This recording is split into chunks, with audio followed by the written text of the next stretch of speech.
So without further ado, let's bring out the people who are responsible for this film. The co-creator and director of photography, Ozzy Aktuk.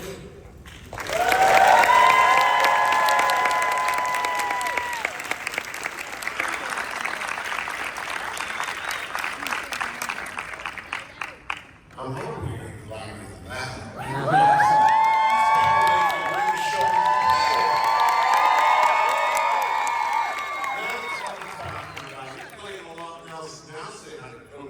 Director Rachel Larson.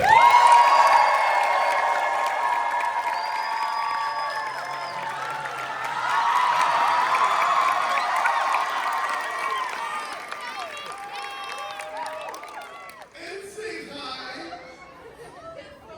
to the biggest superstar there ever has been, the tiny chef himself.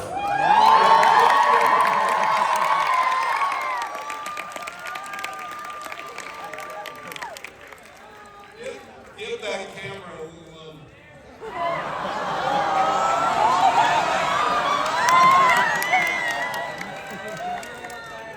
credit to Tommy for that baby. You know Tommy Colombi you see everywhere? That man came up with that idea. Is that amazing? And you've heard him 100,000 times. You can't help but listen to him on the show and you love it. The voice of the tiny chef himself, Matt Hutchinson!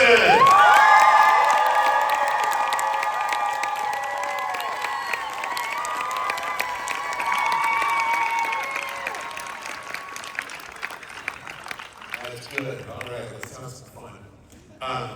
Okay, let's start with is there anybody here who's never seen the Tiny Chef show? Wow. Oh, you're in for a treat.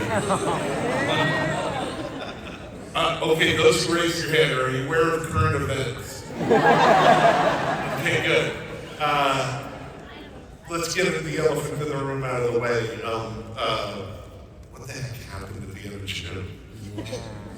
Yeah, I mean, sort of to explain a little bit of Tiny Chef, there's sort of two entities. There's the social media side of Tiny Chef, which that's where we started this whole thing. And we tell chefs like day-to-day life on social media. And then Chef has 2 seasons of a cooking show on Nickelodeon. And for about the last year, we've been waiting to hear if there's going to be more seasons. And as the year went on, it was like financially harder to keep the social media side going. We're just sort of waiting to see what was coming and like what Chef's future was going to look like. And then in June, we got a call that the show was going to be canceled. So.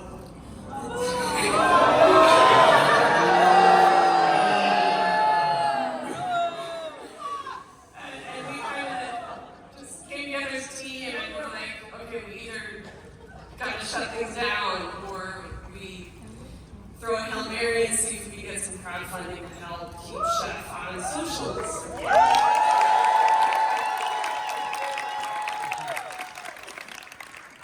So we decided to do that, and we also had to tell Chef the show was canceled because that's what we do. This is interactive between but yeah, it was going to be a big moment in his life. It was going to change the trajectory of his life, so we needed to tell him, which takes us to hopefully a video. You want to see a video, don't you? Can we get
helpful. But I think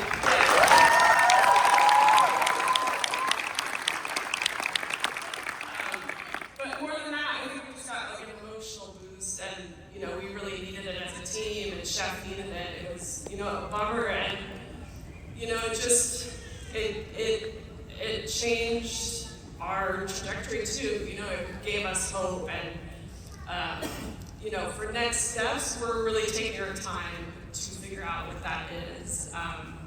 But to follow our journey and to be part of the journey, if you do the next slide, sign up for the newsletter, if you scan the code, and we're gonna, let the fans know what the plan is once we know. And we're gonna know soon, but we're just taking our time right now and sort of fielding opportunities and seeing what Chef wants to do next. And we're gonna share with the fans what the plan is, but we're figuring it out. Hang on a second. Everybody doing that? Get those phones out right now, scan that, and sign up. Okay. And also, you can read your horoscope that Chef writes every month. That's enticing.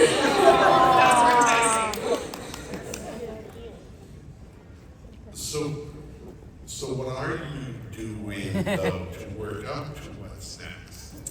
We're fielding opportunities. There's a lot of attention got brought to Chef, and there's a lot of people who want to help save him on a bigger scale. We would love to save the show, and that's looking like it might be on the table. But we're listening, we're taking meetings, we're hearing out different opportunities, and we're discussing with the team. We want to be careful with the next step. Our first person we think about is Chef, what's right for him, and then we think about what's right for us, and then we think about what's right for the fans, and we just want to make sure we don't fumble this moment. We want to really be smart with the next steps, so we're just listening to opportunities and piecing together kind of what we want to do next and what's right for us. And we learned our lesson, going with Nickelodeon, we experienced a lot, and, again, we want to make sure the partner is right this time. We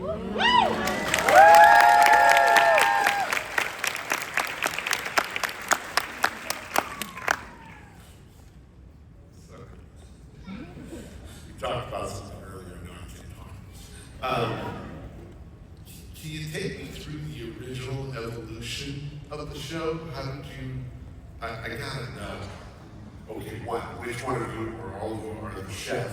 Like a chef, period. And at what point were you sitting around and saying, I didn't know really from the book, it's a thick little douchey chef, voices, all those adventures. Where did that come from? Yeah, in a way, we're all a part of Chef. I think we all add pieces to him. But the way we started, I sculpted that great character 15 years ago. I just didn't know what to do with him. I got a job on Coraline where I learned how to make puppets.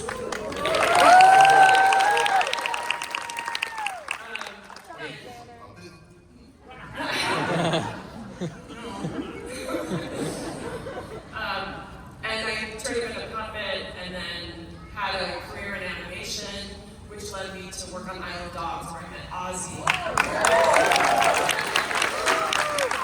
And we talked about doing our own project, and I was like, I got this puppet, maybe we could do something with that, and we were kicking around ideas, but nothing quite stuck. And I moved to New Zealand to work on Kiri and Blue, and yeah.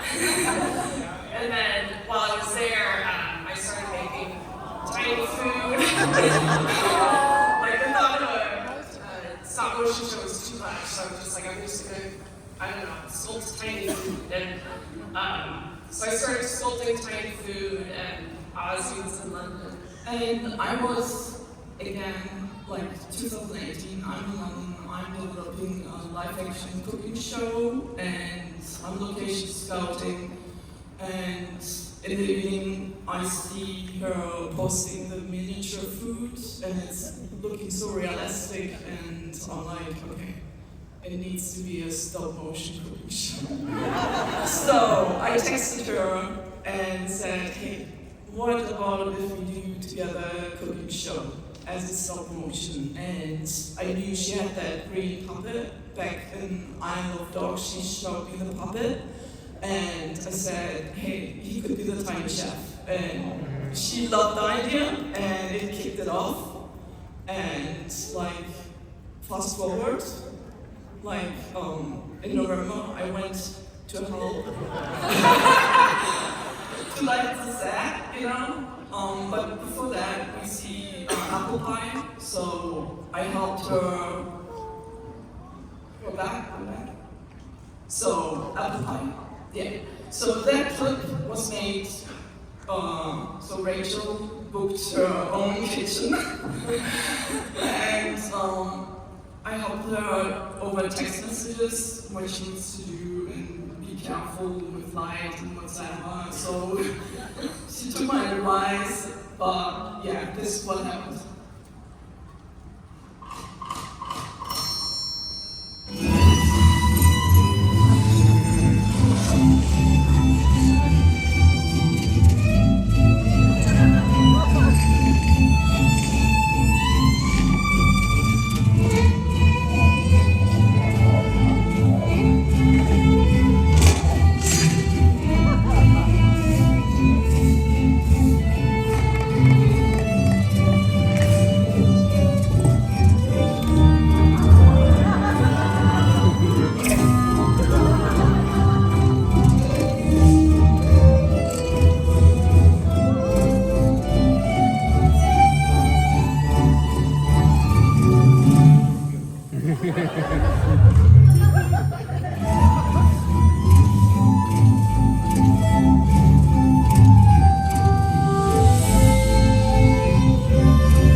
Girl, we don't have a set.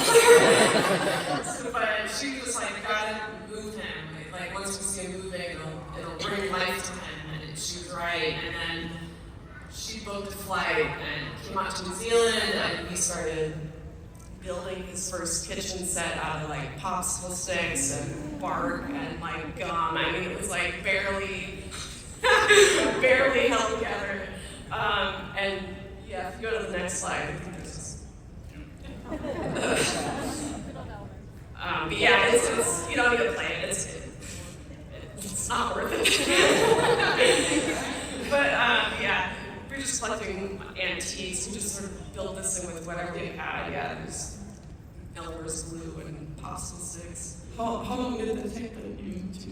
I think it was a couple weeks because you were coming out to New Zealand, and we had this like ticking time clock because she was going to be there for a month, and we wanted to shoot as much as we could in a month, and that's like nothing in stop motion. That's like 2 videos you can get in a month, but we just worked really hard and fast just to utilize the time she was out, because to be honest, we didn't want to get another job anywhere else. We wanted this to be it, so we were just hustling, trying to, get as much content. And we were animating him, but there was a missing piece. He didn't have a voice yet. And Matt's my brother-in-law, and I'll let him take it from here. How about that? It was actually really interesting. Rach was in New Zealand, and we were, as family, very excited for her to be working and all jet setting across the world. And she kept sending me these little videos that she's making, and we'd get packages of tiny little tables and food and things like that.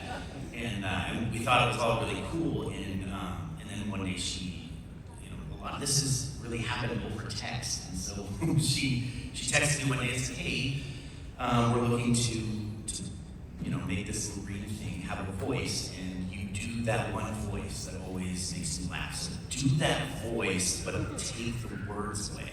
And that's all she said. And I thought, what? And so I started experimenting, and it morphed over a period of time, and then I sent, my my wife recorded me singing a song in the car and sent it to Rachel, and that kind of was the start of it. Yeah, my sister sent me Matt was driving and he was singing Another One Bites the Dust to the radio in Chef's voice. And she recorded it and sent it to me in Aussie, and we listened to it and we were like, oh my god. We were laughing so hard. It was unreal, and Yeah. instantly knew he has to do the voice. Yeah, and we wanted to animate to it like that day. We were just like, this is so funny. It fits this character, and We want more. yeah. And so we said, go in your closet and re-record it with your phone so the quality's a little better. So Matt did. He recorded it in the closet, and we made the first chef video of him singing Another One Bites the Dust, and it just clicked. And then we had him sing a bunch more like popular songs, and he did royals. There was certain ones that fit really well because he could mumble it and you still knew what it was, but not quite. So that's sort of when I think our Instagram account, when like you could tell everyone else was liking it too, was starting to get shared, and I think Moby shared it and Olivia Wilde. So we started to grow the account in a way that we felt pretty good about, like, let's really commit to this. This could be a thing. And, you know, it's something we haven't talked about either. You know, like, we all, well, I had gone plant-based too, and like, part of the impetus of doing this was like, how do we spread a kind of more compassionate way of living and thinking about the world? And that was like in there too, but we didn't want to be preachy or anything, but this character just sort of grew from this like, how do we make the world a better place? And, you know, I'm like, it might just be as simple as making people laugh, you know, or like thinking about things in a more compassionate way. Like Chef is so altruistic and so positive and kind, you know, and this little character was just sort of, oh yeah, and joyous, but he just sort of started becoming his own thing. Like we were just sort of working with him, and he just, I don't know, his personality is like, there's part of Matt in him, there's part of us in him, there's part of our parents, and like, he just sort of became this own thing, and we were just starting to follow it. And then this clip, you can see how animation works. Yeah, this was one of our original videos. I think we made like maybe 6 or 7. Oh, okay. This is just showing the shed. It was really tiny, and we had to clean it out, but so there was so much stuff in it. Oh. Harry, what are you doing? I mean, I'm touching it.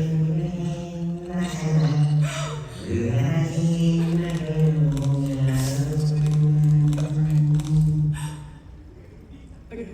You can see the animation. I set up a time lapse, and just to show how long it takes to do that, that was maybe a week of animation.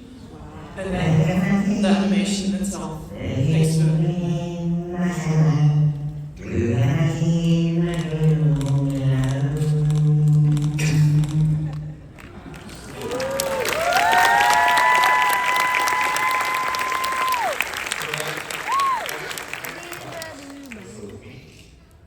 To make that one that's Well, I think it's something key, but yeah, it was quite a long recording session, and yeah.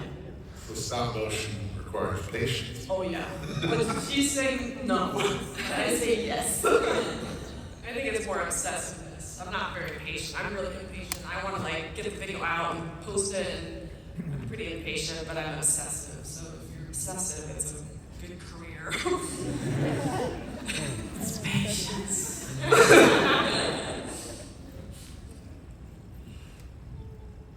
want to ask so many questions. We were talking the other day, we were saying, I mean, the early days of cartoons, the animation, like a lot of the people that made them made them mostly entertain themselves and turned out and entertained everybody. Is that kind of the way you guys operate? Yeah. Short form, yes. You know, they just giggle sessions when you're trying to write these things? The first thing we do, we write the script, and then, or we jam on the story, and then when we start laughing, we feel like that's the way, that's the story. And then, yeah, we start recording, and then Matt adds more to it. Yeah, that kind of carries over into the sound sessions. Like, I know that we've got something when I can get Rachel to laugh. And once we have that, then we move on to the next line or the next piece of what we're going to film. I love to, but I'm on mute, so she doesn't hear me. Yeah, in the beginning, we didn't even have scripts. I mean, we were so chaotic in the beginning. We still are, but like, we had like no order to anything. We were just like, I don't know. We had like a general idea, and we would start the record session and improv based on an idea, and then we'd go, oh, that's something, do that again, or, you know, and then you kind of find it. But now we've got more structure, we have scripts, and then, but then that will definitely improv, and that's usually the best stuff. So, I think what we can do well, because we're a small group and kind of our own boss in a way, we can pivot, you know, at the stage. So we'll think of an idea, and then we'll write a script, and then if Matt does something in a record session that sparks another idea, and go with it. And then Jason, who's our production designer, if he'll hear the edit and be like, wait, Jeff should have this in the scene. And then, okay, stop it. Go like that. You know, we're very malleable to each moment, which can be chaotic, but it usually means you're kind of working from your gut, and at every step, someone's usually adding magic to it and their own idea, and it leaves room for it to be like real collaboration. So there's a lot of improvisation rolling around? Yeah, that's where we get into this stuff. Most of the time when I'm I get a script, it's just kind of a general idea that I take, and I do 2 or 3 takes, and the funniest one usually wins out, unless we're tied to some type of idea or something like that. But when I can improv is when we get all the really good stuff. Is there a piece of improvisation that became a recurring joke that Ken? I mean, every time Jeff goes, oh! Matt, let's just do that. There's just little sayings that Matt would do that it was so funny, and then we just, like, let's have that be a thing Chef does. So there's lots of little nuances with Chef that came from Matt. Just, and every time Matt gets on the recording, I'm like, oh! Every time we get on the recording session. So I have to kind of warm up, but not too much, because if I'm too warm, then it's too smooth, then we need the mistakes in there. So I'll not warm up on purpose, and then get into the sound session. Just like,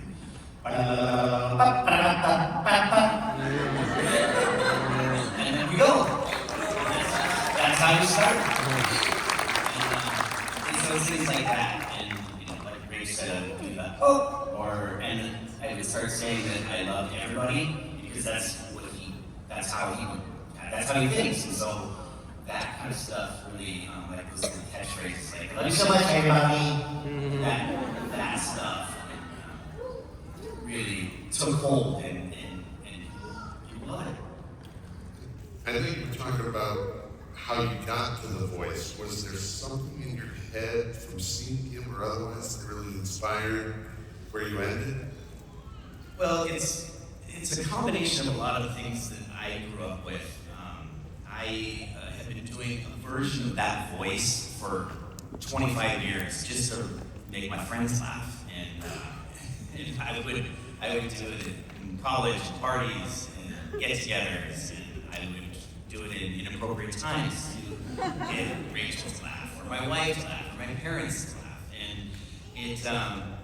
Once I got the green light to make this the actual voice, then it started to morph into, okay, how do we get his singing voice to a place where it sounds like something that you recognize, but you don't know all the words. And then versus how does he talk, and same kind of thing. Like he needs to hear, or the audience needs to hear maybe 1 out of every 5 or 10 words to make sense of what he's saying. And then sometimes he doesn't say anything at all, but you know exactly what he's doing because of the animation. So it's a give and take with the sound and the animation. So it's been a really cool process.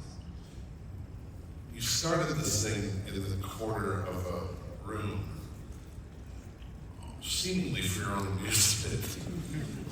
You got 1,000 people or more in this room that are obviously, look at this, we're a chef hat right there in the front row. Great thing,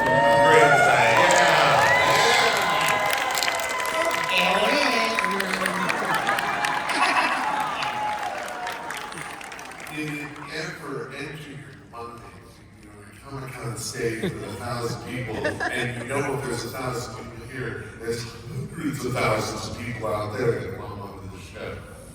And what's that feel like for you? It's amazing. It's overwhelming, and we didn't expect to come that far, but I love it. I love you guys. Thanks so much.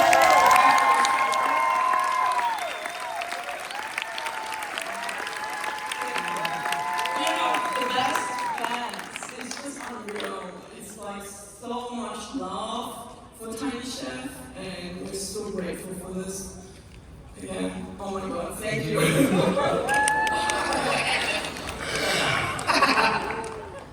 did not touch anything. That's all right. Yeah. That's a good segue. That's our second song. Is exterior song. So when we got the book deal, the money we got for that, we instantly invested in that to build. And you can see Jason and his team building it. There's Jason. Basham. Yeah, so we came back from New Zealand with a book deal, which was a great sign that maybe this could work and maybe this could become our next job, and this is all we could do, which was our dream. So we came back to the States and started building his sets. Our production was able to become better than this, you know. And, yeah, we kept building our socials, and then we got approached by Nickelodeon, and they really saw Chef. Like, they really, you know, the people that brought us into Nickelodeon were awesome. You know, they really saw Chef, and they wanted to do right by him, and we just vibed with them, and we started season 1. So basically, we went from a very small group making social media, and then signed a deal with Nickelodeon to make an 11-minute episodic show, which is a different ask. And, you know, we were very green, to be fair. You know, we went into that, you know, with an idea of what the show could be and how to extend a 1-minute clip into an 11-minute clip that needs more characters and all that. So we, the first season we made in Manchester, and then we came back to the States, and the second season we made the Shadow Machine in Portland. And I think there's another clip, but you know, just going from really short clips to good take.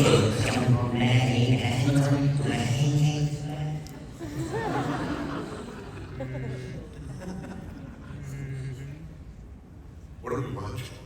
Oh, this is another time lapse. Did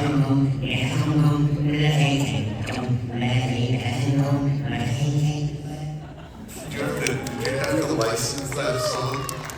Or was We don't know. it- Here's this is Shadow Machine. So these are all the folks that made the show. It's a huge,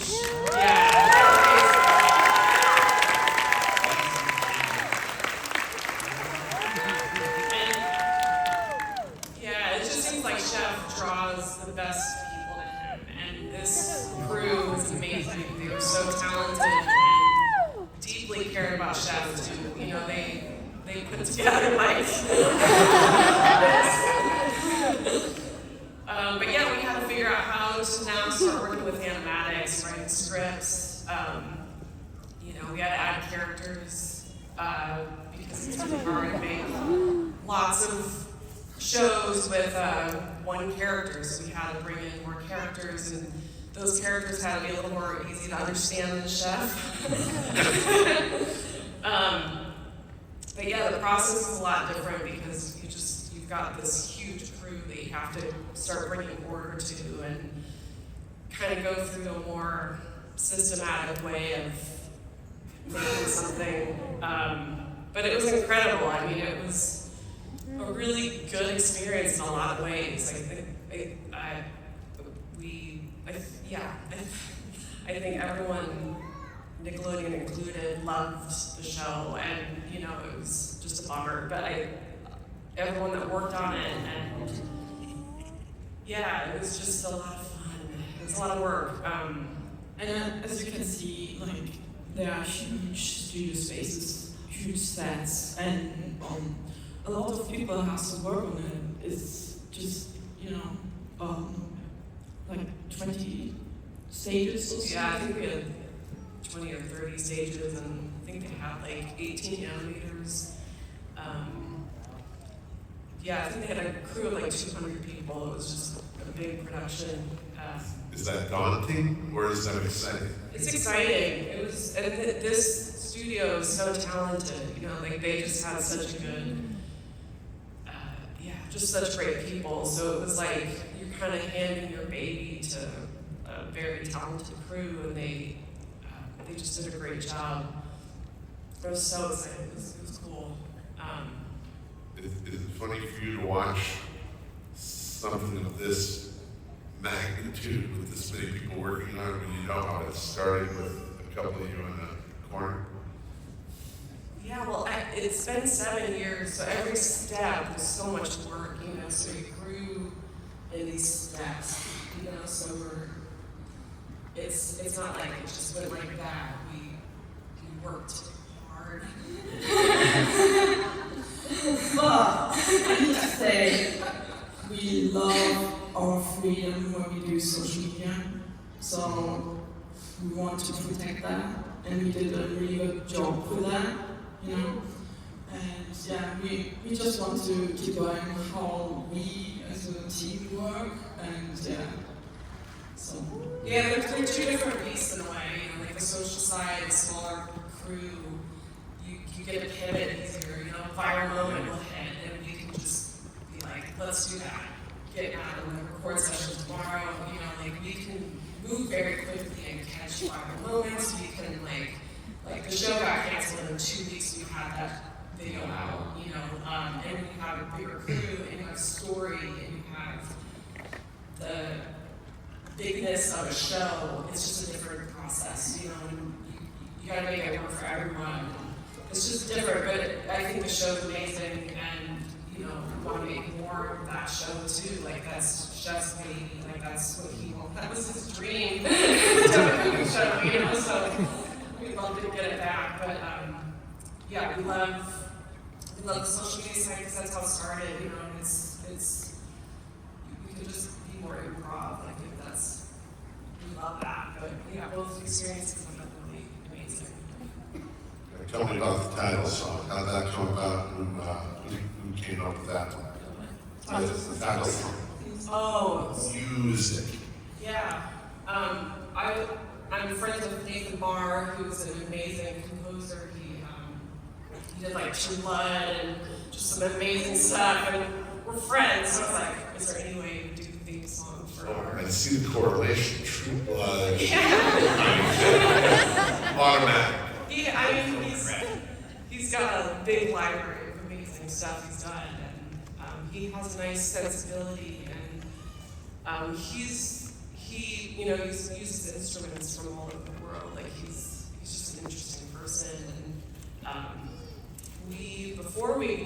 I think we made the song before Lucia got the show because I just felt like it was going in that direction, and I was like, could you help us make a theme song? And love that theme song, you know, and he came up with it, and it worked for everyone, so when we got the show, it became the theme song. What if you learned that you had no idea you could ever cross? What if you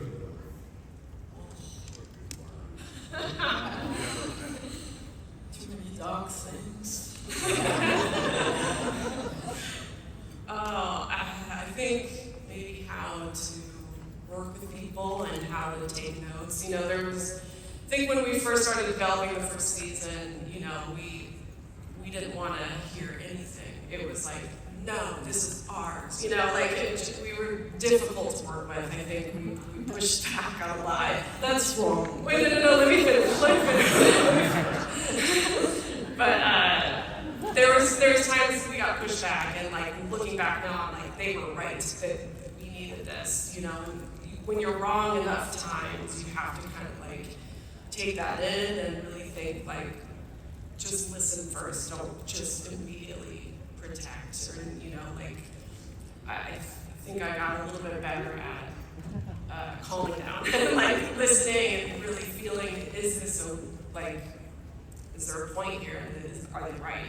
Like whoever they are, like if someone's giving you a note or like disagreeing with you, you kind of have to consider it. And there was, I think, times on the show that Nickelodeon was correct. You know, their notes weren't correct. So you kind of have to learn to not be so protective and really more collaborative. I think that's always a good way. Only 10%. But what I wanted to say, difficult is the wrong word to use. It's more like we wanted to protect, you know, we created that fear that is going to turn into something we're going to hate.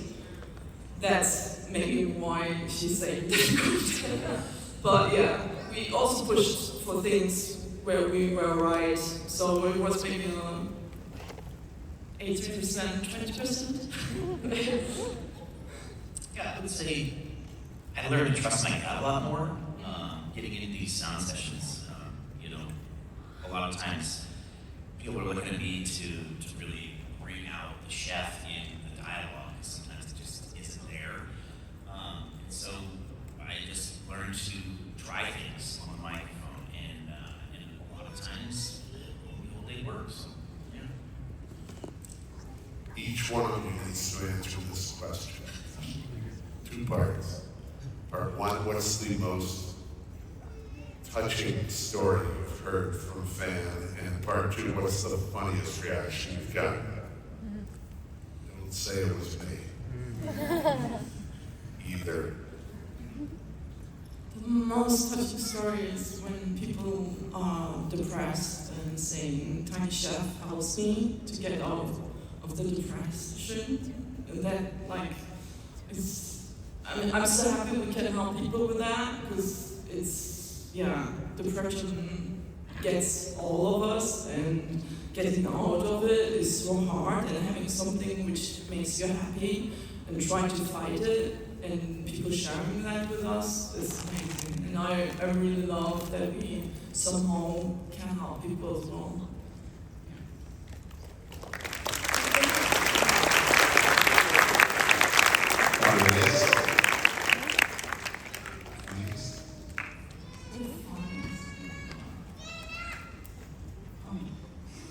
What do you think about Rachel? You're up. I think, you know, we get a lot of emails that like people have said they've had a partner or a parent who's dying basically, and Chef was the thing they wanted to watch in the hospital or like together, and like that was and we've had multiple emails like that, and yeah, you know, I think that it just makes us feel like we're on the right track of what we're doing, and in a way, Chef does that for us too. Like, in just hearing that, it's like, okay, it keeps us going too. It's like very hard to do this, and those emails definitely make it more easy to keep going. And like, Chef is more than just a silly, cute thing, you know. And I think the funniest was a TikTok that was like, it was like, I think Chef is black. It was like, that's a TikTok. So, share that around. Definitely green today. Huh?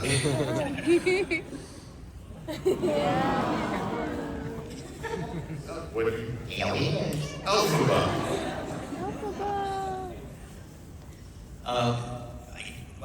Like you said, you know, we get a lot of requests for my voice just to give words of comfort, and I cherish those moments. I love doing them. Just because someone took the time to say, hey, I really enjoy what you do, and it brings me a little bit of peace, and so if I can make someone's life a little easier, then that's what I'll do. I'll go do that. And so that's been, you know, some of the most touching things.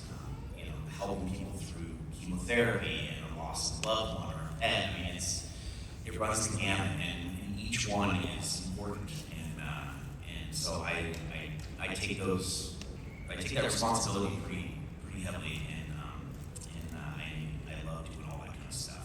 I think the funniest ones that I've seen are just when Twitter blew up and everyone was trying to go to war for Chef. That was amazing to see that. And I didn't think we were actually, you know, eliciting those reactions. So it was fun to see that. So. We also we cannot get it into our Twitter account because our Twitter account is attached to our UK number, which we don't have anymore. So when this was all blowing up, we did not even know it. We were like, it's doing well on Instagram. Like texts from people being like, you guys have 80 million views on Twitter. And we had to sign into someone's personal Twitter to look at what was happening. Our Twitter is unaccessible as. We'll fix that. But. We got Chefy, Chefino, TC. Will we ever hear, what season will we actually hear what his real name is?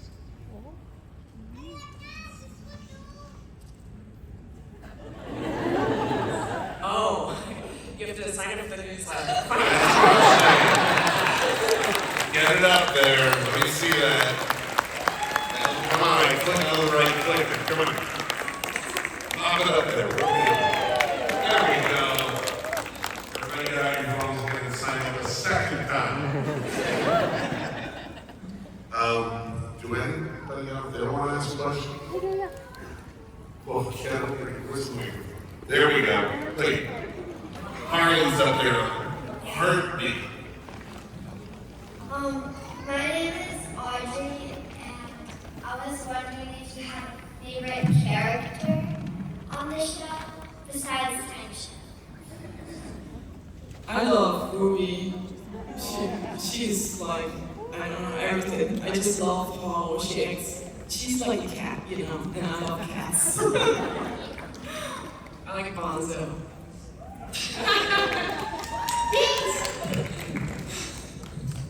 Well, always my best friend. But so is Wooly and Henry, and Spoon, and Martha.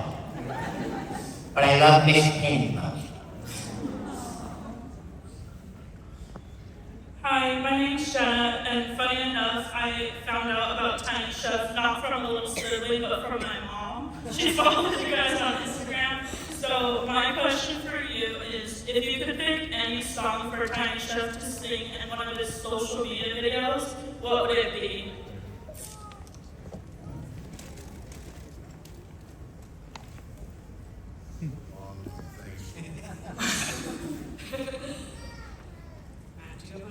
How about do you have an artist that probably represents that chef best? I mean, his range of music is wide. I feel like a Dolly Parton song, something country would be, I think, next. Oh well, I love Billie Eilish, and we already did Bad Guy, so. I'm thinking something he hasn't done before, so maybe something in like the K-pop genre.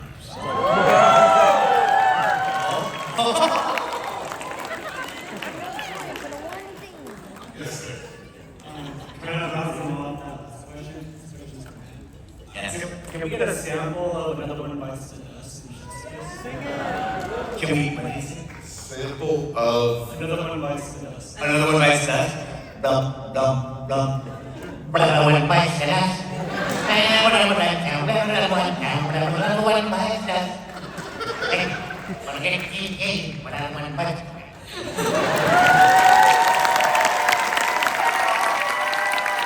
Oh, thank you, everyone. Yes, ma'am. Hi, my name is Adina Fajardo. English is not my first language, so sorry. Congratulations for getting your backpack. I'm so happy for you. What advice would you give to another fandoms who shows are in chaos, like Rise of Teenage Mutant Ninja Turtles or something like that?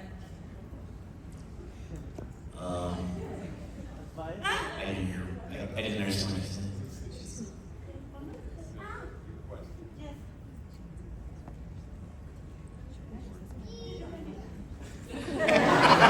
Just bring it up.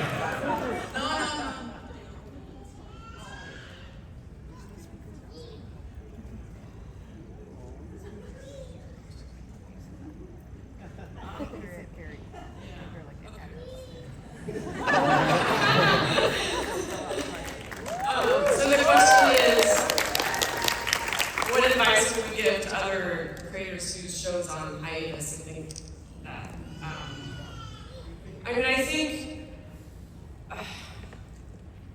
it's been tough, yeah, because like we got really lucky that we created Chef before we did a deal, so we got retainer rights, so we can keep creating. Yeah.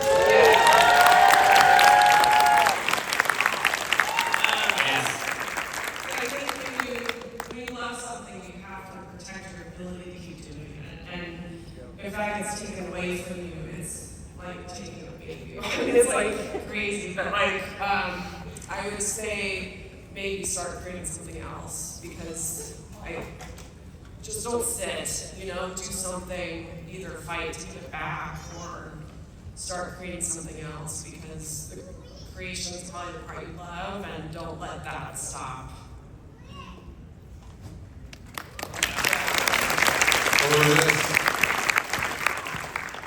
Hi, my name is Jenna. This is Angel. We love watching the show, or we love watching the show. What would be your dream character to collaborate with, to have like in the show?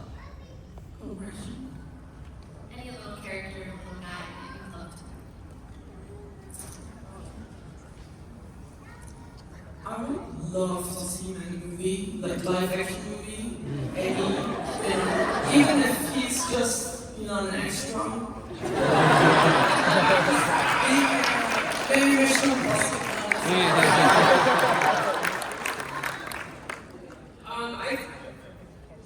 I think someone brought up like him going to Sesame Street. I thought it was and like asking like how do they make these puppets like like a real person going through it would be really cool. That's interesting. I'm more like Muppets, that kind of thing. It'd be awesome to see them and Kermit do something together and sing a song together. Yeah, I think they'd enjoy it. So cute. Thank you. I wanted to say that I love Tiny Chef's outfit. It was nice. Oh yeah, we'll get a photo with you guys. Love it. So, what is your favorite, how there's Nickelodeon episodes and there's shorts on social media? What is your favorite out of one of those? Like, what's your favorite clip or episode? I mean, I really like the Bad Guy clip just because the song was perfect. Matt's interpretation of the song was so good, and we hadn't done one of those kind of clips in so long, and we're like, let's just do a classic chef cooking and singing video. And we had so much energy for that video, and it was just was so funny. We just had so much fun doing that. And then for the show, I think the Halloween special was so fun. We had so much fun on that episode. It was so funny. It's just everyone added so much to that. It was just everyone was firing creatively. So it was just a really good episode. We had a lot of fun on it. What I love is when fans write us, send their artwork, and do voicemail. So we could use that in the thank you video, and I just loved hearing all the sweet messages. So that's one which is really close to my heart. And on the TV show, I love the Christmas episode. It's so funny. I think it's funny. Social media for me, whenever I get to sing, those are my favorite ones. I love doing it, and I get this kind of praise for being not a very great singer. So it's awesome. I love it. A couple of things in the Halloween special, he's in the David S. Pumpkins outfit is fantastic. And then when he does the Catch Me Outside stuff, it's awesome. Just little, nuggets that you don't catch the first time. They're there.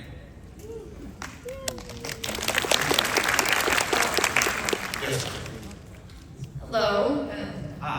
You were one of my favorite shows.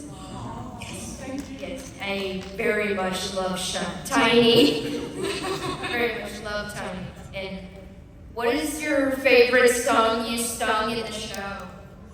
My favorite's the Friendsgiving one. Oh, yes.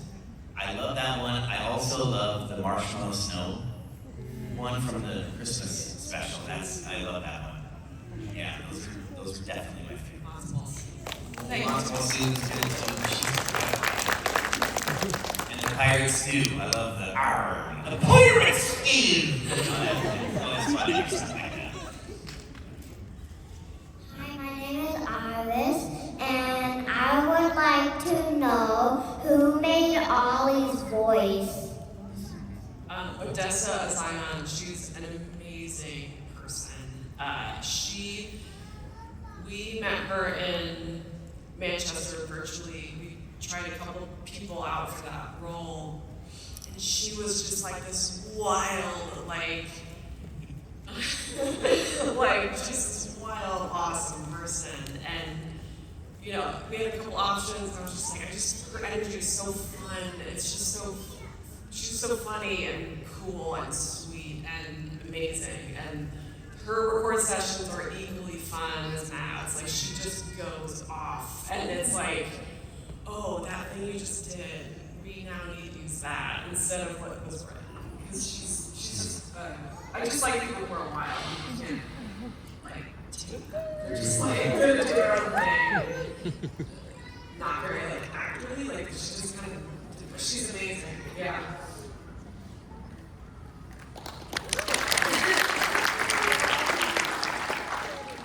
Hi, my name's Emma. I'm 10 years old, and it's my first time at Comic-Con.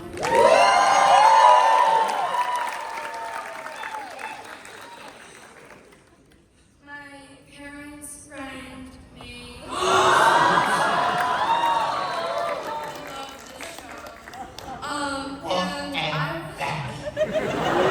was wondering what the inspiration for Dish with Chef was. Yeah, I think we wanted humans to be in the show just to show that he's real and he's in our world, and it's we wanted to show a lot of diversity, celebrities, non-celebrities, kids, adults, and the best way to do that in a production like this is phone calls because we could could record people at home, you know, and it just, for the production's sake, we could get a lot more diversity that way. But we always wanted Chef to, you know, this is like his cooking variety show, and he's here to give advice, but it always ends up Chef needs advice. So it's just like a funny, like, interview setup, but he always needs the other person to tell him what's what. So we just thought it was a fun way to integrate humans into his world, and kind of like a fun, easy, uncumbersome way of like solving the story. Like, it was just like, there's a solve. It was just like fun, I don't know. But yeah, it came from wanting to have humans in there and like a fun part that we, like, he kind of comes to the conclusion himself and he gets the advice from the person. Yeah.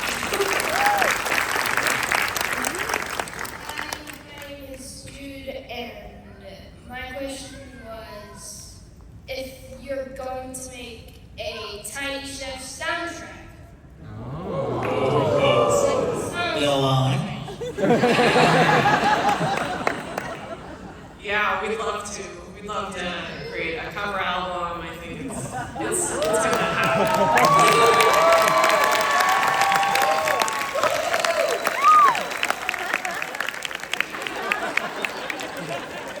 Spotify near you. Yeah, he's a business manager. Hi guys, Tiny Chef. I actually study animation, and I know it's very hard to make a lot of props and clothes. My question is, now that you part ways with Nickelodeon, did you get to keep everything of Tiny Chef? Or does he need to go and get new clothes?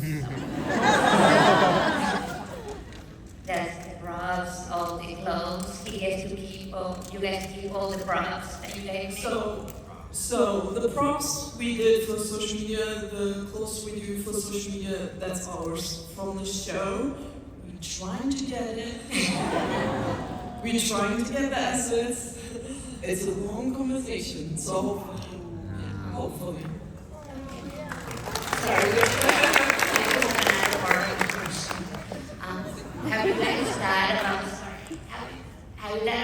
like doing collaboration with another Food Network show? With Tiny Chef?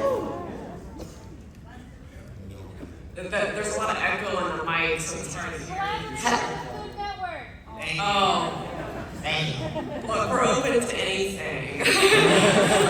We'll hear out it. You know, anyone who wants to come support Chef, we're here to listen. Yeah, thank you.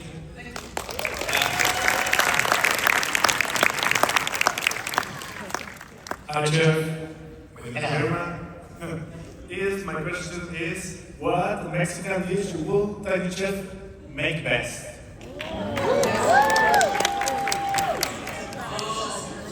Mexican food.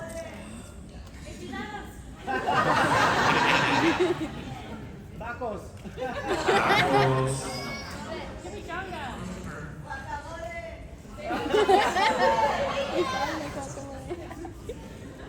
He did an episode. Gender Kate. Okay. So just a basic. A basic. Guacamole. Guacamole. Yeah. Guacamole? Okay, so good. It's really good guacamole. Very simple. Thank you. Thank you.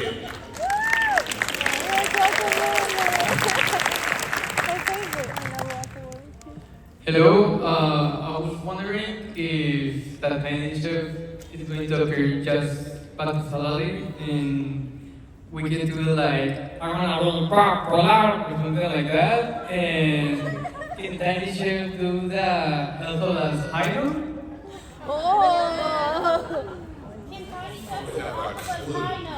Alphabus, I know.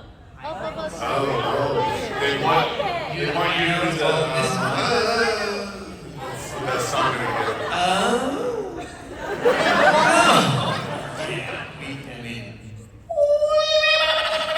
that's about as high as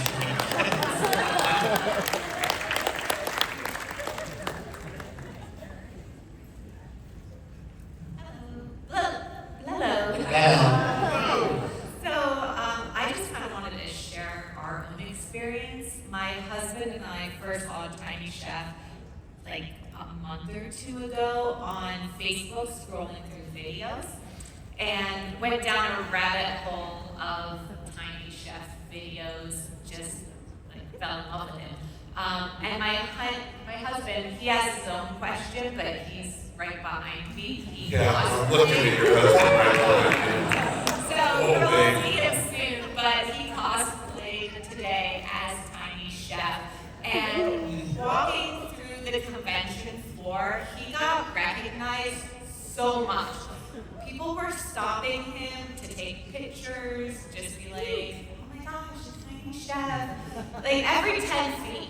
And it was just such a surprise. Like, not kids, like adults and teenagers.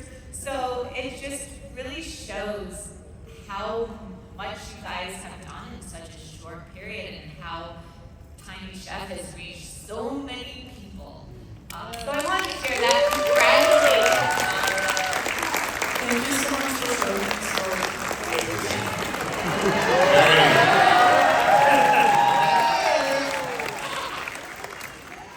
Yes, I'm her husband. So that's true. So yesterday, with a 14-year-old daughter, I was Master Wu from Lakeland, Jocko, and I didn't get half as many stops as I got today. It's just something I pulled out of the closet, got this on Amazon, just like, okay, let's do something. And like every 3-4 minutes, somebody's like, hey, Tiny Chef, or Ratatouille. So here's my question then. So I love your story and kind of where you came from. Like, I'm on a second career myself. What did you do before Tiny Chef?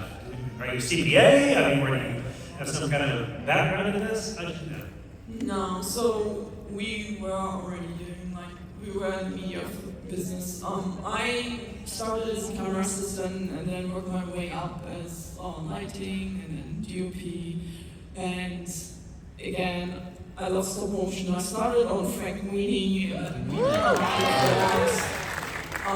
and then Rachel started as I started with Coraline as making puppets, and then I got really intrigued about the animation. Like, I not really known about stop motion until I got that job, and I was like, oh my god, this is insane. This is where I meant to be. And I love miniatures, I love movies. Like, I was just like, this is perfect. And got really intrigued about animation, like animating, and so I taught myself on that job how to animate, and then just had moved to Robot Chicken and different projects and just learned how to animate. And I think that's what was really key in the beginning was Ozzy and I had different skill sets, so we could pull off a video together. And Jason, who's not here, is a big part of this team, and he's a production designer and video director of the studio. Like he's sort of that third piece, so he makes all of Chef's stuff now, and we all share a lot of like similar passion with Chef, but different skill sets, so it's good. But I had nothing to do with any of this before. I worked at Nike World headquarters as a demand planner for basketball footwear.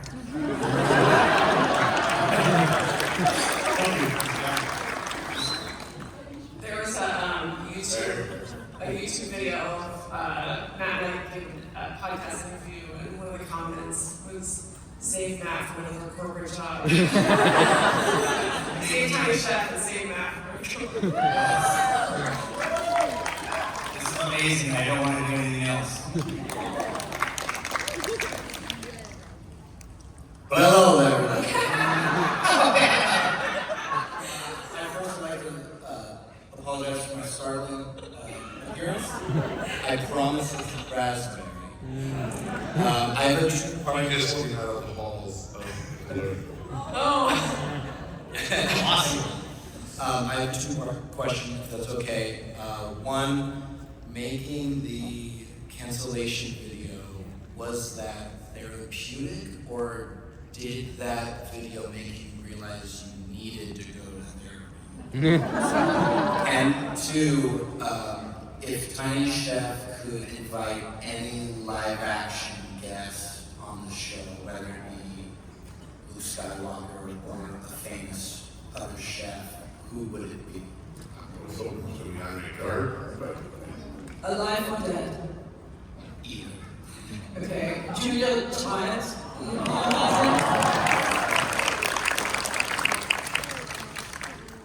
I would say the video was therapeutic, and I think for us, it was the grief of potentially losing chef, like not being able to do this anymore. You know, like you built this baby for 7 years, you know, and you just think, oh my God, how are we gonna keep going? Like, and the thought of that is so sad, you know. So I think for us it was maybe working that out. We also need therapy, all of us.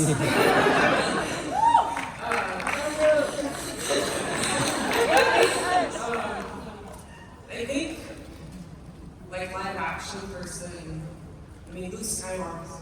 That would be fun. It was definitely therapeutic making that, and it wasn't a stretch in any sense of the word. I was really feeling all those feelings doing that. So, you know, at the time when we made it, we had no idea what was going to happen. We just knew that we were done at the network, and it's a scary place to be because you put all this work into it, and it's become your life and it's your passion, and then it's taken away pretty quick. So that was very, very real. I would love to see Robin Williams. That's the big one for me. It's Hero 9. Website, Luke Skywalker, but that'd be nice to do. Yeah, he's beautiful for me. Thank you, everyone. I love you, Brian. thank you. Meeting round up. So first up, I want to thank Comic-Con for having us.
All right, we gotta wrap up. Thank you.